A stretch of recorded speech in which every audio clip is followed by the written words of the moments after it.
আপনারা দেখছেন Aktarul star Bengali channel. এই চ্যানেলের পক্ষ থেকে সবাইকে স্বাগতম। আমরা আজকে যে বিষয়ের উপরে ভিডিও করতে চলেছি সেটা হচ্ছে কারক। কারক এই এমন একটা চ্যাপ্টার যে চ্যাপ্টার থেকে মাধ্যমিক থেকে শুরু করে বা মাধ্যমিকের আগেও 5 থেকে 10 পর্যন্ত এবং বিভিন্ন ধরনের কম্পিটিটিভ এক্সামে এখান থেকে অনেক প্রশ্ন আসে। তাই তোমাদের একদম জলের মতো সহজ করে কারক শিখতে এখনই ভিডিওটা দেখো। এবং ভিডিওটা শুরু করার আগে একটা কথাই বলি, চ্যানেল নতুন হয়ে থাকলে চ্যানেলটিকে অবশ্যই সাবস্ক্রাইব করবে, প্রচুর পরিমাণে শেয়ার, লাইক এবং কমেন্ট করতে একদমই ভুলো না। যাই হোক, আমরা ক্লাসটা শুরু করি। কারক, এই কারক কথাটি প্রথম সংস্কৃতে পাওয়া যায়।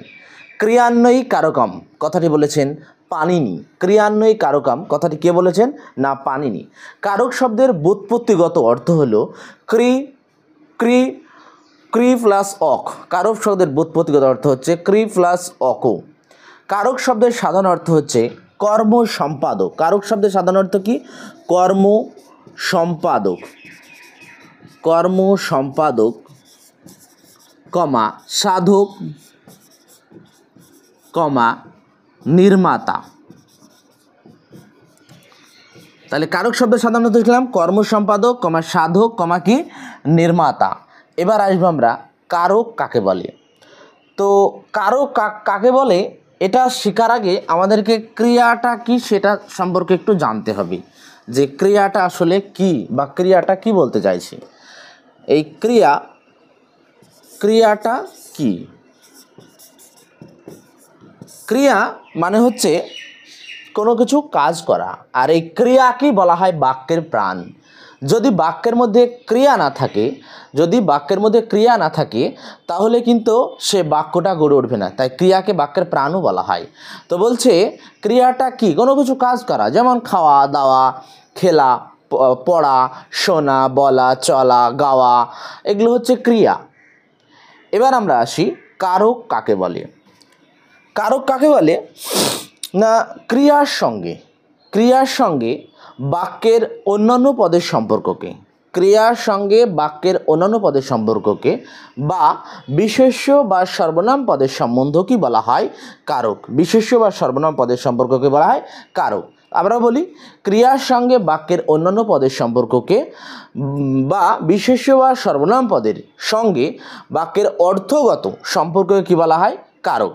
কারক শেখার আগে আমাদের 3টে জিনিস জানতে হবে। কি কি?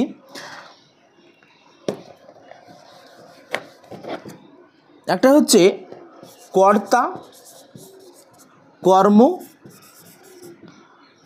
আর একটা হচ্ছে ভার্ব বা ক্রিয়া। এই 3টি জিনিস জানতে হবে। যদি আমি এই 3টি জিনিস না জানি তাহলে আমি কিন্তু কারক শিখতে পারবো না। তাহলে প্রথমে জানতে হবে কর্তা, কর্ম, ভাব বা ক্রিয়া। এটা আবার কি একটুখানি দেখে নিন। বলা হচ্ছে রহিম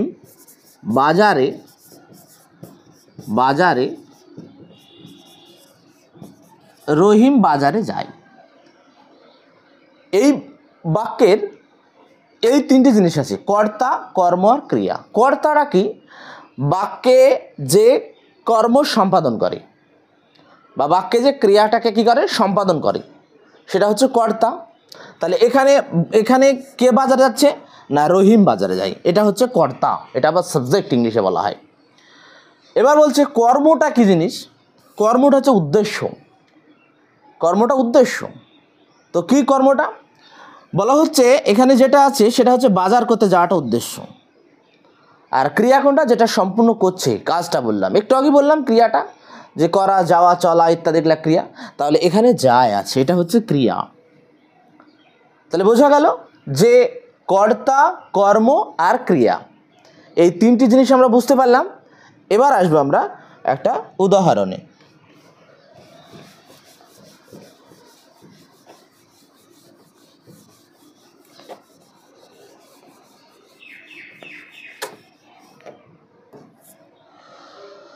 কারক লেখার আগে বা কারক শেখার আগে কয়েকটা বিষয় আমাদের জানতে হবে।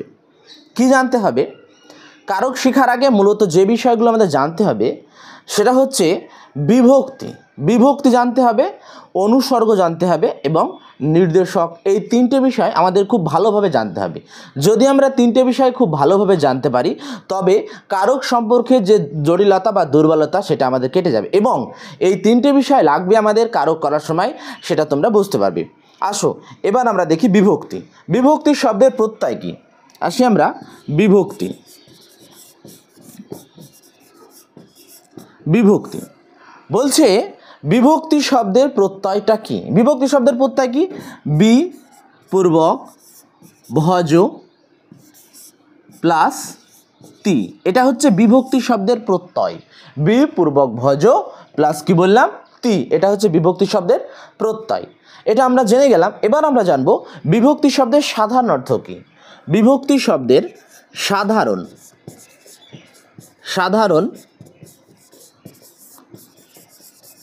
অর্থ বিভাগ বা বিশ্লেষণ করা।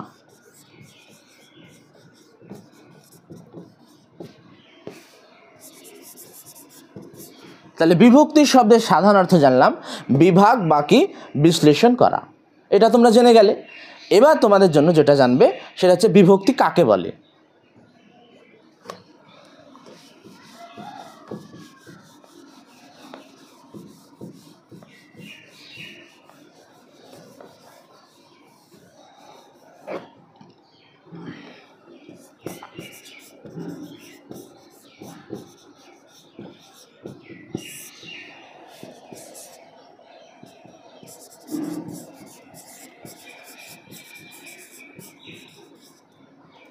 কাকে বলে দেখো, বিভক্তি কাকে বলে বলছে যেসব বর্ণ বা বর্ণ সমষ্টি, যেসব বর্ণ বা বর্ণ সমষ্টি শব্দ কিংবা ধাতুর সঙ্গে, শব্দ কিংবা ধাতুর সঙ্গে যুক্ত হয়ে শব্দ কিংবা ধাতুকে পদে পরিণত করে এবং কারক ও কাল নির্ণয়ে সাহায্য করে, তাকে বলা হয় বিভক্তি। আবারও বলি, যেসব বর্ণ বা বর্ণ সমষ্টি শব্দ কিংবা ধাতুর পরে বা ধাতুর সঙ্গে যুক্ত হয়ে সেই শব্দ কিংবা ধাতুকে পদে পরিণত করে এবং কারক ও কাল নির্ণয়ে সাহায্য করে, তাকে বলা হয় বিভক্তি। বিভক্তি বিষয়টা বুঝতে পারলে? বলা হচ্ছে যে বিভক্তি দুই প্রকার। বিভক্তি কয় প্রকার? দুই প্রকার। একটা হচ্ছে ধাতু বিভক্তি। নাম্বার ওয়ান, বিভক্তি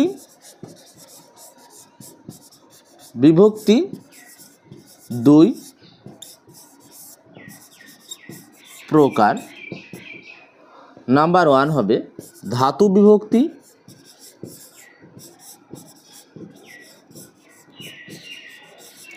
বা ক্রিয়া বিভক্তি, আর একটা হচ্ছে শব্দ বিভক্তি।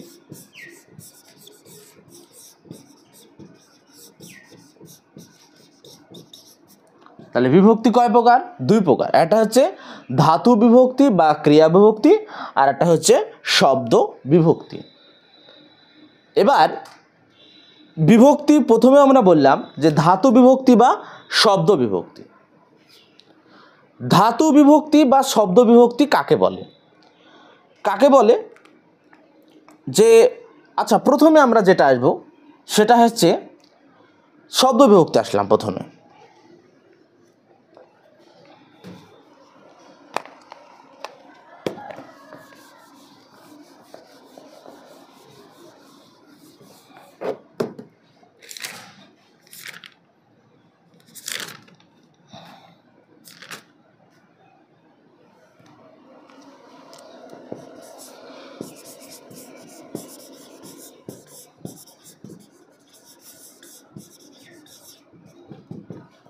প্রথমে আমরা যেটা দেখলাম সেটা হচ্ছে শব্দ বিভক্তি। যেসব বর্ণ বা বর্ণগুচ্ছ, যেসব বর্ণ বা বর্ণগুচ্ছ নাম বা শব্দের পরে যুক্ত হয়ে নাম বা শব্দকে পদে পরিণত করে এবং কারক ও কাল নির্ণয়ে সাহায্য করে, তাকে আমরা বলছি শব্দ বিভক্তি। তাকে আমরা কি বলছি? শব্দ বিভক্তি। যেমন একটু দেখলে বুঝতে পারা যাবে, যেমন তিলে তিলে তেল হয়, তিলে কি হয়? তেল হয়, তিলে তেল হয়। এখানে এ বিভক্তি আছে, তিলে তেল হয়, এখানে এ বিভক্তি আছে। এই যে এ কে রে এগুলো শব্দ বিভক্তি। এগুলো কোন বিভক্তি বললাম না? এগুলো হচ্ছে শব্দ বিভক্তি। এবার আসবো আমরা ধাতু বিভক্তিতে।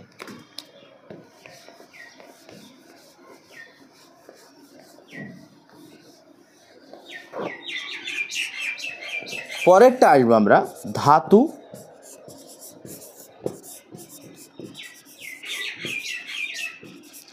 বিভক্তি। ধাতু বিভক্তি বা ক্রিয়া বিভক্তি, ধাতু বিভক্তি বা ক্রিয়া বিভক্তি, যেসব বর্ণ বা বর্ণগুচ্ছ, যেসব বর্ণ বা বর্ণগুচ্ছ ধাতুর পরে যুক্ত হয়ে, ধাতুর পরে যুক্ত হয়ে ধাতুকে পদে পরিণত করে কারক ও কাল নির্ণয়ে সাহায্য করে, তাকে আমরা বলছি ধাতু বিভক্তি। তাকে আমরা কি বলছি? ধাতু বিভক্তি। যেমন রহিম, রহিম কাজটি কাজটি করিতেছে, তে করিতেছে। তাহলে রহিম কাজটি কি করছে? করিতেছে, করিতেছে। বুঝতে পারছি আমরা? তাহলে এখানে দেখো এটা ক্রিয়া, করিতেছে। তাহলে আর করটা কি? ধাতু। তাহলে কর প্লাস ইতে সে, এটা হচ্ছে ধাতু বিভক্তি, এটা হচ্ছে ধাতু বিভক্তি। ধাতুর পরে যুক্ত হয়েছে বিভক্তিটা, ধাতুর পরে কি যুক্ত হয়েছে? বিভক্তিটা যুক্ত হয়েছে। তোমরা ধাতুটার সম্পর্কে জানো এর আগে? ধাতুটা কি? যে অবিভাজ্য ধ্বনি, এটা ধাতুটা হচ্ছে অবিভাজ্য ধ্বনি, যেটাকে আর ভাঙা যায় না। তো কি বলা হচ্ছে যে রহিম কাজটি করিতেছে, তাহলে কর প্লাস কি? ইতেছে। করটা একটা কি? ধাতু, আর ইতেছেটা কি? ক্রিয়া। তাহলে ধাতুর পরে যুক্ত হলো, এর একটা ধাতু বিভক্তি। বেশ, এছাড়াও করিতেছে, খেলিতেছে, বলিতেছে, হ্যাঁ, চলছি, এগুলোও কিন্তু হবে। এবার আমরা বিভক্তি সম্পর্কে আরও কিছু আমরা জানব। বিভক্তির সংখ্যা, বাংলায় বিভক্তির সংখ্যা মাত্র 5টি। কটি আছে? 5টি। কি কি? এ, কে, রে, তে, র। এ, কে, রে, তে, র, এইগুলো হচ্ছে বাংলা ভাষায় বিভক্তি। বলছে বিভক্তির সংখ্যা কটা বাংলা ভাষায়? না, 5টি। এ, কে, রে, তে, র। এছাড়াও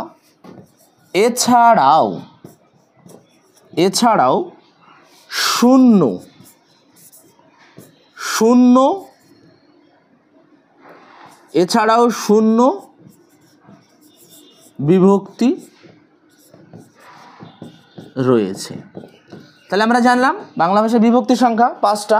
এ, কে, রে, তে, র। এছাড়াও কি বিভক্তি রয়েছে? না, শূন্য বিভক্তি রয়েছে। এবার আমরা আসবো শূন্য বিভক্তি সম্পর্কে।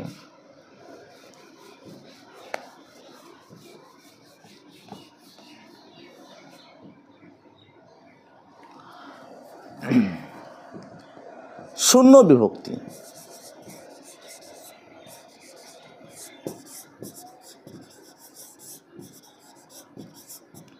এই শূন্য বিভক্তির চিহ্ন হচ্ছে ও।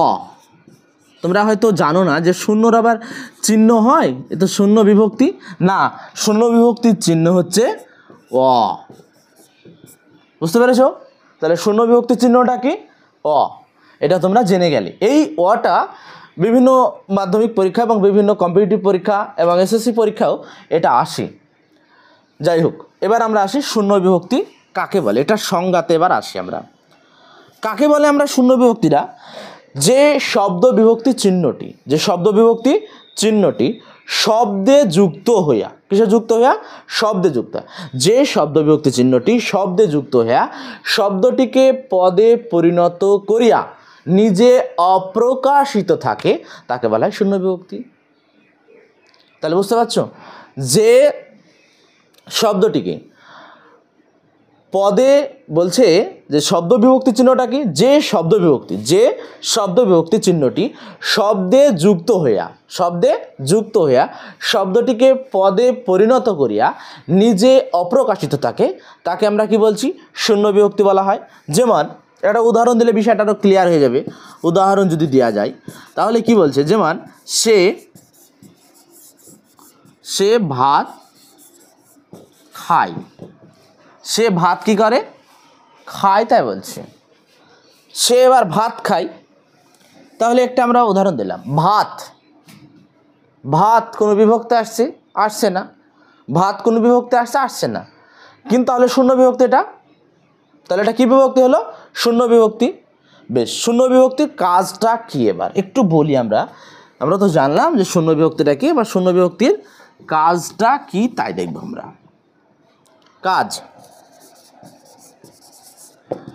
কাজটা দেখো, এটা জড়তা হইতে বাক্যকে মুক্তি দেয়। শূন্য বিভক্তি জড়তা হইতে কি করে, বাক্যকে মুক্তি দেয় এবং বাক্যটি শ্রুতি মধুর করে তোলে। শূন্য বিভক্তি বাক্যটি কি করে, শ্রুতি মধুর করে তোলে। আর শূন্য বিভক্তি বাক্যের গতিশক্তি কি করে, বৃদ্ধি করে। আর তোমাদেরকে এর আগেই বললাম যে হচ্ছে একটা কি, শূন্য বিভক্তি। এবার আমরা আর একটা যে পাঠটা নেব সেটা হচ্ছে অনুসর্গের একটা পাঠ আছে, তোমাদের সেটা দেখতে হবে। অনুসর্গের একটা পাঠ আছে।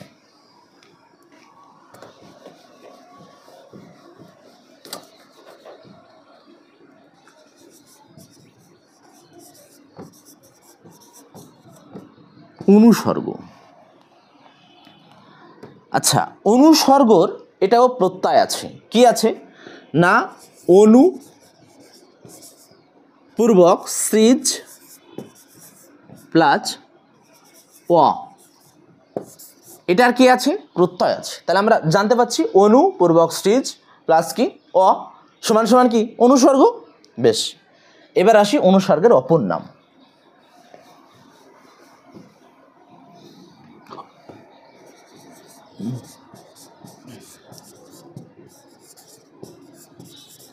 অপর নাম কি, পরসর্গ, পরাসর্গ, কর্ম প্রবচনীয়, পরাসর্গ, কর্ম প্রবচনীয়, আর কি হবে, আর হবে সম্বন্ধনীয়। পরাসর্গ, কর্ম প্রবচনীয়, আর হবে সম্বন্ধনীয়।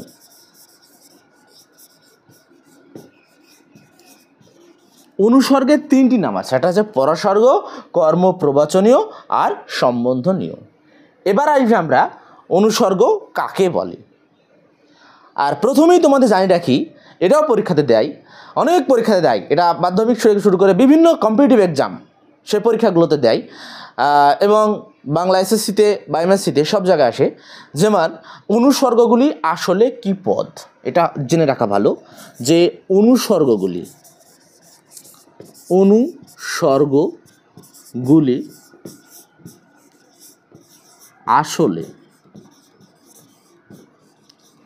আসলে কি পদ। উত্তর হবে অব্যয় পদ। তাহলে অনুসর্গগুলি প্রকৃতপক্ষে যে পদের অধিকারী সেটা হচ্ছে অব্যয় পদ। আমরা জানতে পেরে গেলাম যে অনুসর্গটা প্রকৃতপক্ষে কোন পদ, না এটা প্রকৃতপক্ষে হচ্ছে অব্যয় পদ। এবার আসবো আমরা অনুসর্গ কাকে বলে।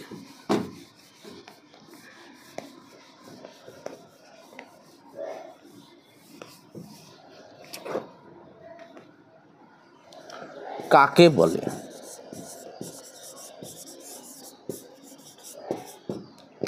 কাকে বলে তাই কি লিখবো, কি বলবো, এটা যেসব অব্যয় পদকে যেসব অব্যয় পদ বিশেষ্য বা সর্বনাম পদের পরে বসে, বিশেষ্য বা সর্বনাম পদের পরে বসে বিভক্তির কাজ চালানো হয়, বিশেষ্য বা সর্বনাম পদের পরে বসে বিভক্তির কাজ চালানো হয় তাকে কি বলা হয় না অনুসর্গ বলা হয়। আবারও বলি, যেসব অব্যয়পদ বিশেষ্য বা সর্বনাম পদের পরে বসে বিভক্তির কাজ চালানো হয় তাকে আমরা বলছি অনুসর্গ বলা হয়। যেমন, তাহলে বিশেষ সর্বনাম পদে বসলো, যেমনটা কি বলছি আমরা, যেমন দ্বারা, দ্বারা হবে, তারপরে হবে দিয়ে হবে, তারপরে হবে কর্তৃক, আর কি হবে জন্য। মোটামুটি এগুলো জানলাম, দ্বারা দিয়ে কর্তৃক জন্য। চেয়ে থেকে হইতে প্রভৃতি অনেক আছে। তাহলে আমরা এখানে জানলাম দ্বারা দিয়ে কর্তৃক জন্য চেয়ে থেকে হইতে প্রভৃতি, এই কটা কম্পোনেন্ট আমরা জানলাম।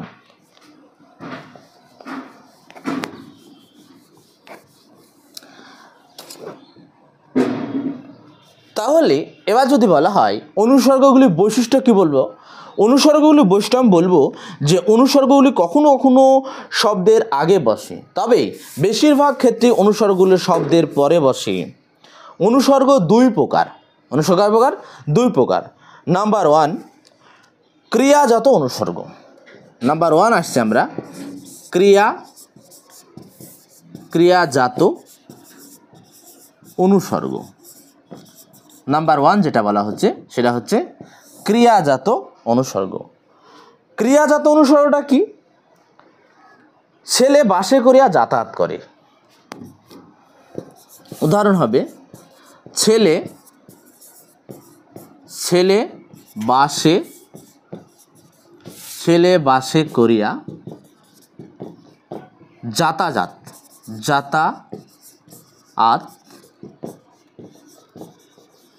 করে। বলছে ছেলে বাসে করিয়া যাতায়াত করে, তার মানে এখানে আমরা বুঝতে পারছি যে এখানে যে ধাতুটা আছে বা ক্রিয়াটা আছে সেটা হচ্ছে করিয়া, এটা হচ্ছে ক্রিয়াজাত অনুসর্গ।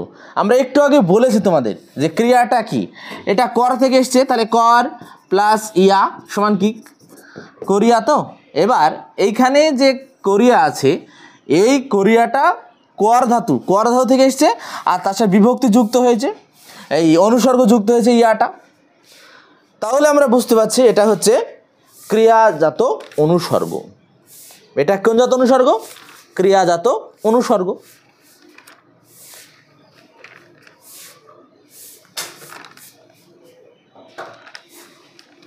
এটা আমরা বুঝতে পারলাম।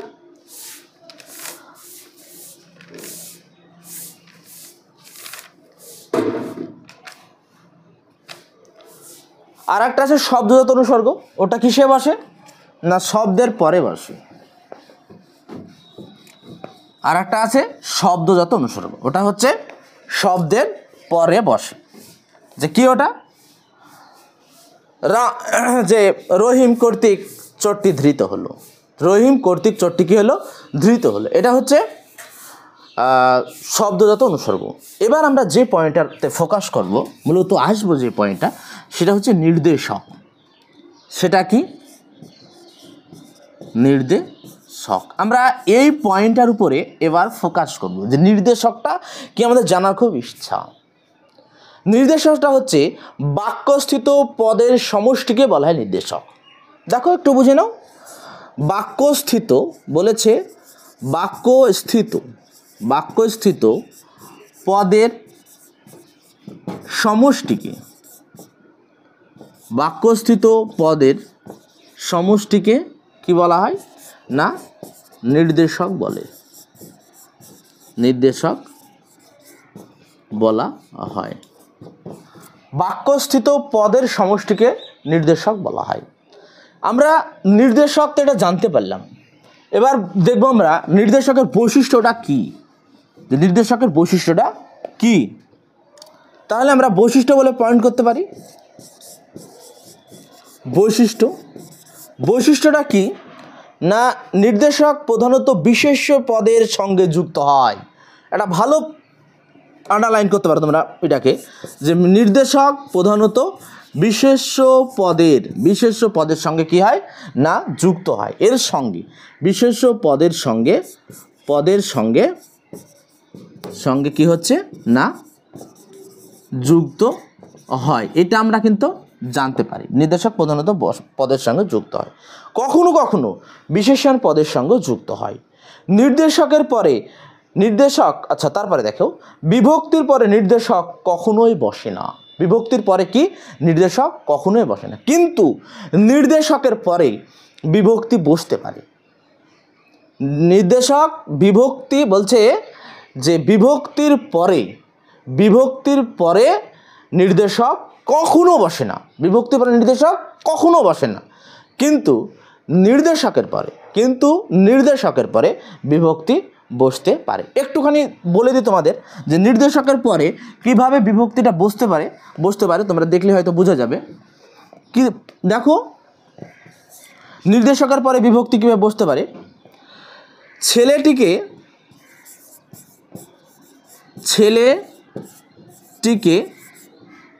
ভাত খেতে বলা হচ্ছে, ছেলেটিকে ভাত খেতে বল। এখানে টিটা নির্দেশক আছে, কিন্তু টি এর পরে আবার বিভক্তি বসেছে, তোমরা দেখতেই পাচ্ছ। তাহলে ছেলেটিকে কি খেতে বল না ভাত খেতে বল, তাহলে টি এর পরে আবার কি আছে বিভক্তি আছে। তাহলে আমরা এখানে যে বিষয়টা জানবো যে নির্দেশকের পরে বিভক্তি বসতে পারে, কিন্তু বিভক্তির পরে কখনোই নির্দেশক বসতে পারে না।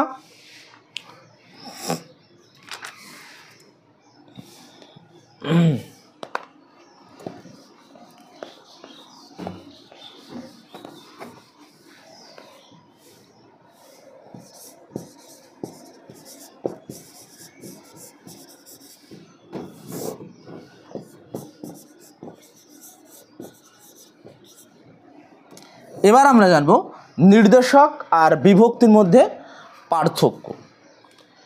নির্দেশক আর কি বিভক্তির মধ্যে পার্থক্য। যে নির্দেশকটা আগে আমরা সংজ্ঞাটা জেনেছি আমরা, যে বাক্যস্থিত পদের সমষ্টিকে কী করে নির্দেশ করে। আচ্ছা তার আগে একটা বিষয় তোমাদের জেনে রাখি, এটা জেনে রাখা ভালো তোমাদের, যে এটা জানার আগে একটা বিষয় জেনে রাখো যে নির্দেশক দুই প্রকার। নাম্বার 1 একবচন, আর নাম্বার 2 হবে বহু বচন। এবার লক্ষ্য করো, এক বচনে বলছে টি টা খানা,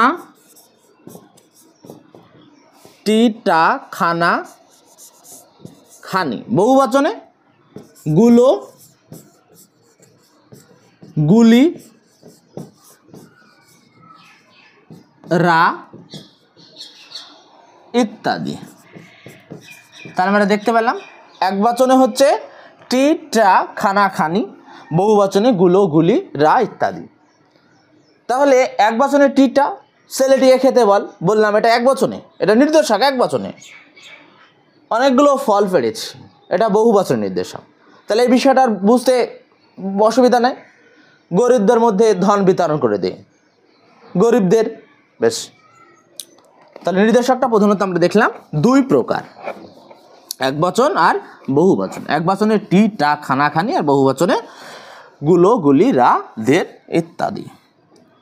এবার আমরা যে বিষয়টা বলছিলাম এর আগে, সেটা হচ্ছে নির্দেশক, এই বিষয়টা আমরা বলছিলাম।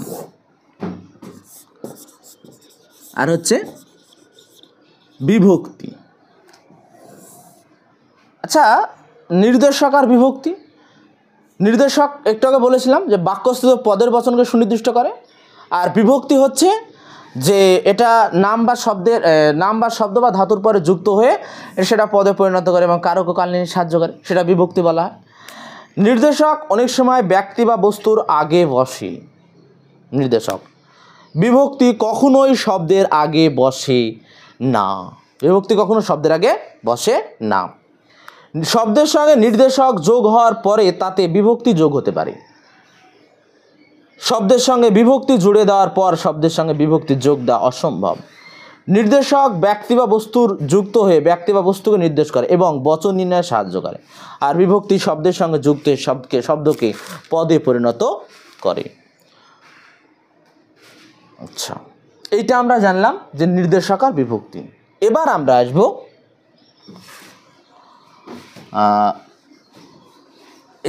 যেটা আসবো সেটা হচ্ছে অনুসর্গ। অনুসর্গ আর হচ্ছে নির্দেশক, এইটা আমরা আসবো এবার। অনুসর্গ আর কি আসবো না নির্দেশক। এটাতে কি বলা হচ্ছে, অনুসর্গ শব্দের পরে বসে, অনুসর্গ শব্দের পরে বসে, কিন্তু শব্দের সঙ্গে জুড়ে দেওয়া যায় না। অনুসর্গ যায় না কেন? তো দ্বারা, কর্তৃক, দিয়া এগুলো সবসময় শব্দের পরে বসে, শব্দের সঙ্গে কখনো জুড়ে দেওয়া যায় না। কিন্তু নির্দেশক শব্দের পরে বসে, কিন্তু শব্দের সঙ্গে জুড়ে দেওয়া যায়। নির্দেশকটা শব্দের পরে বসছে কিন্তু শব্দের সঙ্গে জুড়ে দেওয়া যায়। এই যে বললাম স্লেটে খেতে পার, এই যে টি কে একসাথে জুড়ে দিতে পারলাম, কিন্তু এটা তো জুড়ে দেওয়া যায় না। পরেরটা 2 নম্বর, অনুসর্গের সঙ্গে বিভক্তি কদাচিৎ বসে। অনুসর্গের সঙ্গে বিভক্তি কদাচিৎ বসে, কিন্তু নির্দেশকের সঙ্গে বিভক্তি প্রাশ্চয় বসে। নির্দেশকের সঙ্গে বিভক্তি কি বসে? প্রাশ্চয় বসে। অনুসর্গের প্রয়োজনে বিভক্তির কাজ করে। বলছে অনুসর্গ প্রয়োজনে কার কাজ করছে না বিভক্তির কাজ করে। নির্দেশক বিভক্তির কাজ করতে অক্ষম। নির্দেশক বিভক্তির কাজ করতে অক্ষম, তার মানে বিভক্তির কাজ করতে পারে না। আর একটা আমাদের ভাগ আছে, সেটা হচ্ছে তির্যক বিভক্তি।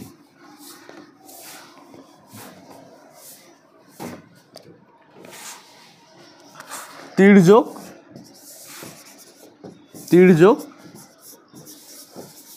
বিভক্তি, এই ভাগটা আছে আমাদের। এটা একটা নতুন ভাগ, তো এটা আছে দেখো। যে বিভক্তি একাধিক কারকে প্রযুক্ত হয়, যে বিভক্তি কি হয়? একাধিক কারকে প্রযুক্ত হয়, তাকে তির্যক বিভক্তি বলা হয়। যে বিভক্তি একাধিক কারকে, অনেক কারকে সে যুক্ত হতে পারে, একাধিক কারকে যুক্ত হয়, তাকে বলা হয় তির্যক বিভক্তি।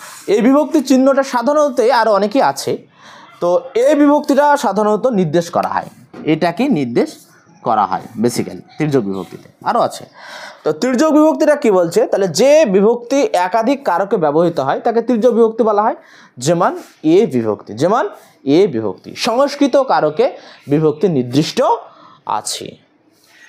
এইটুকু আমরা জানলাম যে কারক সম্পর্কে যে বেসিক্যালি একটা আইডিয়া, যে আমরা যেটা জানলাম এই টপিক থেকে, কারক কাকে বলে, কারক শব্দের অর্থ কী, এবং কারক শব্দের প্রত্যয় কী, এবং কারক শব্দের বেশ কিছু উদাহরণ আমরা জানলাম। এছাড়া আমরা জানলাম কারক করতে গেলে বেসিক্যালি যে জিনিসগুলো দরকার, যেমন বিভক্তি, তারপর হচ্ছে অনুসর্গ এবং নির্দেশক কাকে বলে, এবং প্রত্যেকের বিভাজন সম্পর্কে আমরা জানলাম। এবং বিভাজন সম্পর্কে জানার পরে তারপরে আমরা তাদের উদাহরণ দিয়ে সেগুলো পুঙ্খানুপুঙ্খ বিশ্লেষণ সেটাও জানলাম। এবার তারপরে তার সঙ্গে সঙ্গে আমরা জানলাম নির্দেশক ও অনুসর্গের পার্থক্য, এটা আমরা জেনেছি। এবং জেনেছি আমরা নির্দেশক আর বিভক্তির পার্থক্য, সেটাও জেনেছি। এবং লাস্ট যেটা জানলাম তির্যক বিভক্তি। এরপরে আমাদের যে ক্লাসটা হবে সেটা হচ্ছে কারক একটা বড় চ্যাপ্টার, তোমাদের প্রথমে বলেছি কারক চ্যাপ্টারটা একবারে পড়ে আমাদের শেষ করা খুবই মুশকিল, তাই আমরা পার্ট করে কারক শেষ করব। এরপরে যেদিনকে যে ভিডিওটা হবে সেটা হবে প্রথমে কারকের কনসেপ্ট দিয়ে, তারপরে কর্তৃকারক থেকে শুরু করে একে একে পরপর পার্টগুলো হবে। তোমরা যদি এই ভিডিওটা দেখে উপকৃত হও তাহলে তোমরা চ্যানেলটিকে অবশ্যই সাবস্ক্রাইব করে দিবে এবং প্রচুর পরিমাণে লাইক এবং কমেন্ট করতে একদম ভুলবে না। এবং ব্যাকরণে আর কোথায় কোথায় সমস্যা আছে, কোন কোন চ্যাপ্টারগুলো করালে আরও ভালো হয়, সেগুলো অবশ্যই কমেন্টের মাধ্যমে জানাবে। তবে কারক সম্পর্কে তোমাদের জটিলতা আস্তে আস্তে কেটে যাবে। এবং ব্যাকরণের যে ভয়ভীতি দুর্বলতাগুলি আছে, এই ক্লাসগুলো যদি খুব মনোযোগ সহকারে দেখো তাহলে সেই সমস্ত ভয়ভীতিগুলি একদম দূরে